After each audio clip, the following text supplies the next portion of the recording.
इंसान भूल जाते हैं कि दूसरे की मान मर्यादा और इज्जत, जो अपनी पत्नी के होते हुए दूसरे के साथ रासलीला प्रेम संबंध करते हैं। ऐसे एक कहानी मेरे पापा की है। एक दिन पापा घर नहीं आए थे। फिर दूसरे दिन पापा घर आ गए। उनके आते ही मम्मी ने मायके जाने का मन बना लिया। वह मुझे भी अपने साथ ले जाएगी, ये सोचकर मैं मन ही मन खुश हो रही थी। लेकिन वह मुझे अपने साथ नहीं ले गई। मम्मी पापा से यह बोलकर अकेली ही चली गई कि मैं मायके जा रही हूँ, माँ की तबीयत खराब है। मैं 2 दिन के बाद खुद ये सुनकर बहुत ही खुश हुए। उनका रिश्ता भी अजीब था। मम्मी घर पर होती तो पापा बाहर होते, और पापा घर पर होते तो मम्मी बाहर होती। मुझ पर क्या बीत रही है, इससे उन दोनों को कोई मतलब नहीं था। वैसे मैं भी इसकी आदत पड़ गई थी, आदत हो गई थी। अपने आप को समझा लिया था। हाँ, इतना तो जरूर था कि मेरी नजरों में पापा की आदत मम्मी की आदत से कुछ अच्छी थी। अच्छी क्या, पापा के बारे में मैं कुछ जानती ही नहीं थी। पति पत्नी के बीच की बढ़ती दूरियां बच्चों के लिए कितनी खतरनाक होती हैं, इसका एहसास मुझे अब हो रहा था। एकदम ही अकेली पड़ गई थी। मैं मन ही मन सोचती ही रह गई थी। और आज पापा मामा की बदतमीजियों पर कोई ध्यान न दे रहे थे।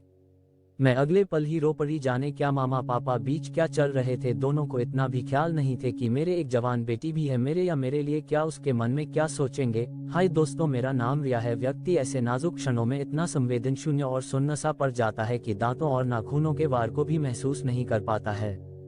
यहीं से मेरे मन के किसी कोने में जवानी के आग को भोगने की इच्छा ने करवट लेनी शुरू कर दी। जवानी के आग में तप रही थी। इस अलौकिक और आश्चर्यजनक पहलू को पकड़ने की कोशिश करने लगी, पीछे चला गया। इसी बीच पापा ने अनु को घूरते हुए कहा, तुम सचमुच ही मुझे बहुत ही आनंद देती हो। मेरी पत्नी तो मुझे पसंद ही नहीं करती है। वह कहती है कि तुम 2-3 दिन तक दाढ़ी ही नहीं बनाते हो। तुझसे बात कौन करेगा। तुम्हारी दाढ़ी कांटों की तरह मेरे गालों पर चुभती है। अनु, दाढ़ी तो मेरी आज भी बड़ी हुई है। क्या तुम भी मेरी दाढ़ी से परहेज करती हो। पापा के ये कहते ही अनु हंसने लगी। डार्लिंग, तुम्हारी पत्नी औरत है या कोई मोम की गुड़िया तो नहीं है। भला पुरुष की दाढ़ी की चुभन भी कहीं स्त्री को पीड़ा पहुंचाती है। स्त्री को पीड़ा तो तब पहुंचती है जब पुरुष बीच में ही साथ छोड़ जाता है। क्या तुम्हें नहीं पता, प्यार में नोच खरोच का कितना महत्व है। दाढ़ी नोच खरोच का ही तो काम करती है। ईश्वर ने कुछ सोच समझकर ही पुरुष को दाढ़ी दी है। सच तो यह है कि मैं तुम्हें तुम्हारी दाढ़ी से ही पसंद करती हूँ। ये कहते कहते अनु ने पापा को बाहों में समेट लिया और अपने चिकने और मुलायम गाल उनके दाढ़ीदार गाल पर रखकर रगड़ने लगी। यह मेरे लिए एक नया ही अनुभव था। मैं आश्चर्यचकित होकर सोच रही, यहाँ तो कोई भी किसी से प्यार नहीं करते रहा। यहाँ तो केवल मनपसंद की ही प्रधानता है। अनु पापा को इसलिए पसंद करती है क्योंकि उसे पुरुष की दाढ़ी की चुभन अच्छी लगती है, और मम्मी पारो अंकल पर इसलिए प्यार है क्योंकि वह मनपसंद कला में चाहत हैं और साथ ही चिकने गालों वाले हैं। ये दोनों स्त्रियां ही हैं, लेकिन इनकी पसंद अलग अलग है। शायद यही वजह है कि स्त्री पुरुष अपने जीवन साथी को छोड़कर कहीं बहक जाते हैं। बहक क्या जाते हैं, अपने मनपसंद किसी सुयोग्य साथी की तलाश कर लेते हैं। मैं भी तो एक स्त्री ही हूँ। क्या मेरी पसंद अपने विचारों के अनुकूल पुरुष की? क्या अपनी पसंद की चीज को ढूंढना या पाना गलत है? नहीं, पापा मम्मी पारो अंकल अनु आदि सब बहके या भटके नहीं हैं। इन्होंने तो अपनी अपनी पसंद को हासिल किया है। इसी मध्यांतर मैंने देखा पापा अनु की देह पर झुकते जा रहे हैं और उनके होंठ अनु के होंठों को चूमने के लिए मचल रहे हैं। मैंने अगले पल ही अपनी दोनों हथेलियों से आंखें ढक ली और मन ही मन सोचने भी लगी, यह कैसी आग है जो स्त्री को पुरुष दर पुरुष और पुरुष को स्त्री दर स्त्री भटकने पर मजबूर कर देती है। पुरुष की बाहों का पहला पहला स्पर्श कैसा होता होगा, पुरुष के संसर्ग में कभी नहीं आने वाली पुरुष की बाहों के सिमरन मात्र से ही कितनी रोमांचित हो उठती होगी। मैं ये जानने की कोशिश करते करते पसीने से तरबतर हो गई। मैंने देखा मेरे हाथ के पसीने से फाइल भीग गई है और मेरे स्तनों से फूट आए पसीने ने मेरे कपड़े को भिगो दिया है। मेरे हाथ अनायास ही मेरी जांघों पर चले गए। मेरी शरीर भी पसीने से भीग गई थी। मुझे लगा मेरे मन भी कुछ कुछ हो रहा है। मैं वहां से सीधे अपने कमरे में चली आई। मुझे अच्छे बुरे का ज्ञान हो गया था। मेरे होंठों से प्यार ही बोल फट पड़े। अब स्थिति मेरे सामने बिल्कुल ही स्पष्ट नजर आ रही थी। न तो मम्मी दोषी, पापा दोषी हैं। चरित्रहीन कोई नहीं है। एक दूसरे के प्रति अरुचि, नापसंदगी और परिस्थितिजन्य लाचारी ने ही दूसरे से संबंध बनाने के लिए मजबूर किया है। जो लोग इन बातों को नहीं समझते वे ही ऐसे संबंधों को गलत मानते हैं। मैं मम्मी को भी जानती हूँ और पापा को भी जानती हूँ। मुझे अच्छी तरह से याद है मम्मी पहले ऐसी नहीं थी। शरीर बेचना उसका धंधा नहीं है। पारो अंकल से वह पैसे नहीं ऐंठती है। उसे तो मन का सुख चाहिए जो पापा नहीं दे सकते, क्योंकि पापा तो अन्नू पर प्यार मुगद हैं। जब प्रकृति के सारे कार्य समय फिर मनुष्य किसी का इंतजार कब तक करेगा। मम्मी जवान है, उसे मन सुख चाहिए ही चाहिए। किसी को बदचलन या चरित्रहीन कहना जितना आसान है, उसको समझना उतना ही कठिन है। एक पुरुष की बाहों से दूसरे पुरुष की बाहों में जाने का सफर कितना दुष्कर होता है। भले ही सहवास के सुखों में वृद्धि हो जाती हो, पर क्या शुरू में दूसरे पुरुष तक पहुंचने में तकलीफ नहीं होती होगी। कितना अपमानित होना पड़ता होगा। मम्मी पापा को नजरअंदाज शुरू से ही करती आ रही है।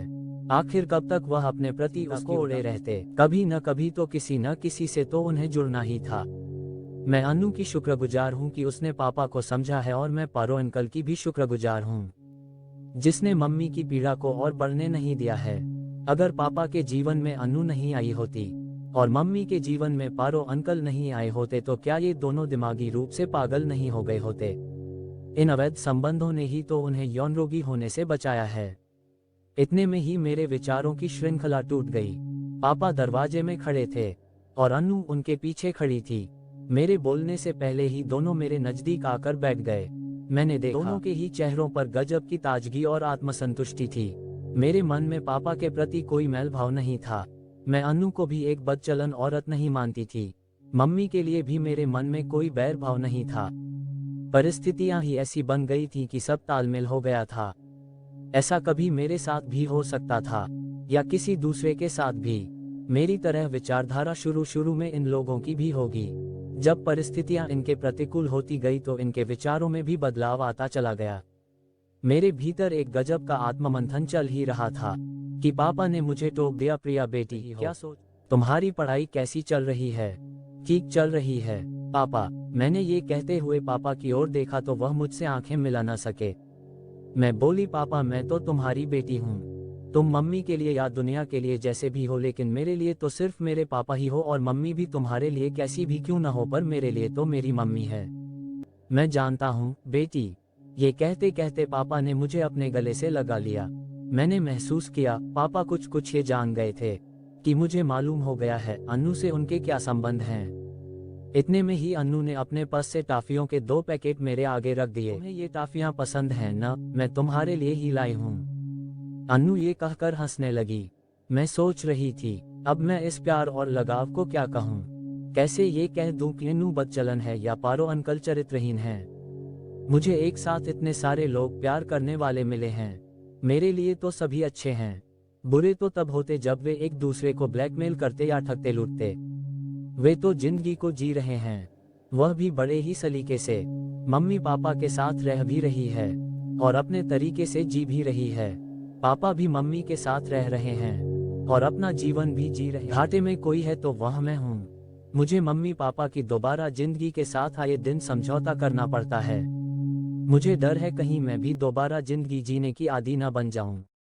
इतने सारे लोगों का प्यार किसी दिन मेरे लिए धीमा जहर भी बन सकता है। मैं अभी और सोचती, इतने में पापा बोल पड़े, बेटी तुम अपनी पढ़ाई करो, मैं अन्नू को बस स्टैंड तक छोड़कर आता हूँ। Yes papa. मैं ये कहकर एक किताब रैक से खींचकर पलटने लगी। ये कहानी कैसा लगा आप मुझे कमेंट करके बताना और दोस्तों के साथ शेयर करना। इस कहानी से आपको सीख मिले तो हमारी चैनल सब्सक्राइब करें।